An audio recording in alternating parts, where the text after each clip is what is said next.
दोस्तों तुसीं वेखदे पे हो अपना देश पंजाब टीवी ते मैं तुहाडा मेज़बान मुहम्मद नदीम खरल ते जनाब है तुहाडे वास्ते तुहाडा वीर नदीम खरल हमेशा एक अच्छी कोशिश के तहत तुहाडे वास्ते जनाब मझां ते गावां दी वीडियो लैके आंदा है। साडे जी मेरे एक दोस्त ने जी मुहम्मद कयूम साहब ने कसूर तो ये सर उन्होंने जनाब मझां खरीदे ने। एक इत्थे एक अगे होर है ये जनाब अल्लाह ते अल्लाह दे रसूल के हवाले मैं करन लग्या।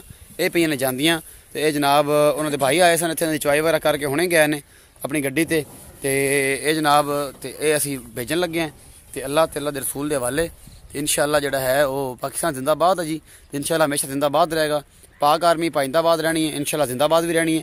तो जरा अपना देश पंजाब टीवी है ये इंशाअल्लाह जी जिंदाबाद ही जिंदाबाद है और पाक आर्मी जी है वो भी जिंदाबाद है। तो अपना देश पंजाब टीवी पाइंदाबाद है। तो जनाब अपना देश पंजाब टीवी तो जनाब तुसीं हमेशा अच्छे और बेहतरीन जानवर लैन वास्ते अपना देश पंजाब टीवी नू सबसक्राइब तो इधर तो ही अतमाद जो है इंशाअल्लाह तुहाडा बहाल रहेगा। कोई मसला नहीं कोई मामला नहीं। अल्लाह ते अल्लाह दे रसूल की रज़ा वास्ते इंशाअल्लाह काम करते हैं पूरी ईमानदारी ना करना है। बाकी अल्लाह ते अल्लाह दा रसूल जानदा जी। अपना बहुत सारा ख्याल रखिया जी। मिलांगे अच्छी वीडियो नाल। अल्लाह निगहबान। अस्सलाम वालेकुम दोस्तों दूसरी मैं असीं जनाब लोड करवांदे पे भाई क्यों उन्हों की कसूर जा रही ने जी। अल्लाह ते अल्लाह दे रसूल के हवाले अल्लाह ताला दोवां नूं बख्श लावे अल्लाह ताला उन्हें पीवनियां नसीब करन जनाब। इंशाअल्लाह जड़ा है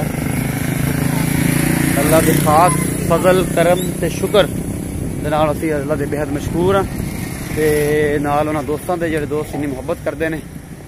ते यह जनाब जा रहा जनाब साडा टाला मैं हो गया जी दो एक ऑलरेडी विच हैगी है एक है जनाब खड़ी है चढ़ान लगे हैं जी अगा हुण अल्लाह ते अल्लाह दे रसूल दे वाले।